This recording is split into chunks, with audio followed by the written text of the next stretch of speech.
Okay, so I've noticed from various Reddit posts that still a lot of people aren't aware of just how easy and how fantastic it is to add mod cars and tracks to Automobilista 2. Now I'm going to try and keep this video as brief as possible, but I just want to show how simple it is, and then I'll jump into the sim and show you how they show up. But basically you just need one program. You don't need to faff around with any boot files, none of that. This is pretty much drag and drop. So you just head on over to Race Department and download Automobilista 2 Content Manager. Obviously it's free, it's just a download from Race Department by this guy Paolo Ambrosio. Don't know how he's pronouncing it, but fantastic little bit of software, and I'll show you in a moment. And it is as simple as drag and drop. For your mods, you've got a couple of fantastic websites to get them from here. You've got Project Cars 2, Project Cars modding team, because these are mods taken really from Project Cars 2, but they aren't just plopped into Automobilista 2. The cars, the physics are reworked and so on. So yeah, the two big guys here is Project Cars modding team, and you can see the latest one is Willow Springs, which I'll use as my example in a moment. You've got all the tracks. I do want to point out this file here, Project Cars 2 Trees. If you're doing any tracks, make sure to install that file.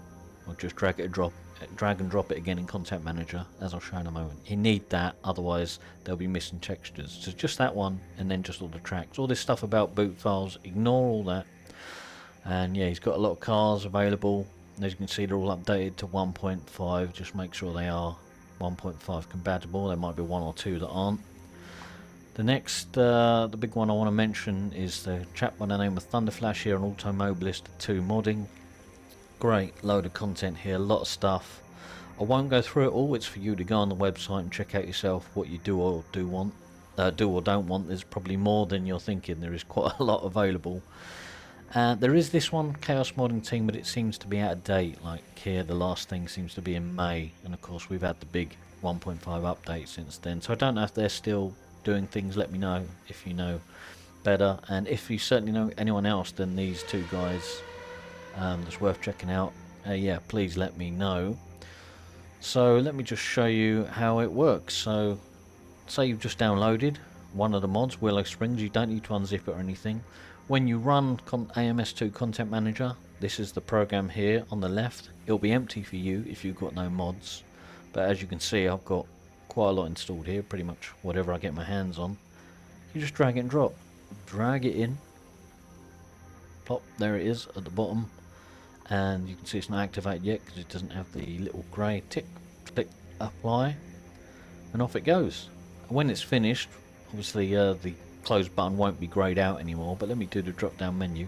How it works is it does uninstall all your mods and then reinstalls them, including the new one you've activated. But you don't need to keep them all downloaded. Like as you can see, I've only got Willow Springs here. All my AMS2 downloads would be in this folder, but when this one's installed I'll delete it, so you don't have to worry about keeping them. So yeah, as you can see, it uninstalls them all, and then it will start reinstalling them again, and it'll take a few minutes for me, maybe 2-3 minutes or so, because I've got so many installed. If you're doing your first one, you know, it'll be pretty much instant. So yeah, and all this gives you an idea of just the kind of content I've got, but I'll let that finish. Okay, so you can see the blue bar's done, and close is now not greyed out. If I scroll to the bottom, you can see extracting boot files from game post-process synchronization completed. In the past you had to faff with boot files. None of that now, as I say. Content Manager, drag and drop, click apply, that's it. Okay, now let's jump into AMS2 and you'll see how they come up in game.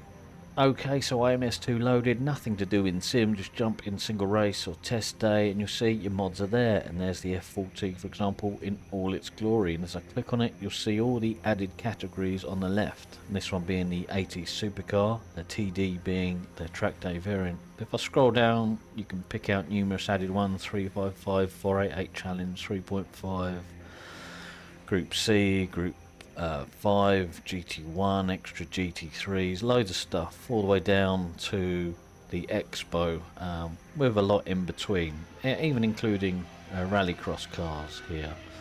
But yeah, I barely scratched the surface there, so it's up to you to choose which ones you do or don't want. Let's just pick some random GT3 group, pick a random car. So I've done, you know, apply opponents by class, so all these will be in the race there, and they're all mods, of course. Do select, and I'll show you on the tracks as well. All the extra tracks I've got here. Beautiful. As you see, I've just added Willow Springs, and you'll notice it's even the Project Cars 2 map layout there. So I don't know if anything's really been worked on the tracks other than just dragged and dropped in maybe from Project Cars 2. I know the cars have been worked on with physics and so on, but we'll pick Willow Springs, why not? And yeah, I'll just jump into the middle of the pack and show you it in race, and that'll be it pretty much. Okay, so here I am on the grid at Willow Springs. Mod track, mod car, mod cars all around me, and they look fantastic here in the Pimax Crystal. Beautiful headset, beautiful game, and beautiful mods. They look great with their real-to-life liveries as far as I know. They sound good, they drive good, at least the ones I've tried. I can't try them all, there's too many of them. I'll get there in the end. But yeah, thoroughly happy with them. So if you haven't done so, give it a try for yourself. You've seen how easy it is. Just download Content Manager, drag and drop the cars and tracks you want, and click apply. If you do any tracks, remember to get that trees fix file I said. You do need that. But that's it. Simple as. But yeah, that'll do it for now, really. Wanted to keep this brief and to the point. Any questions or comments, drop them below, and I'll always try to answer. But otherwise, that'll do it for now, and I'll catch you later. Cheers.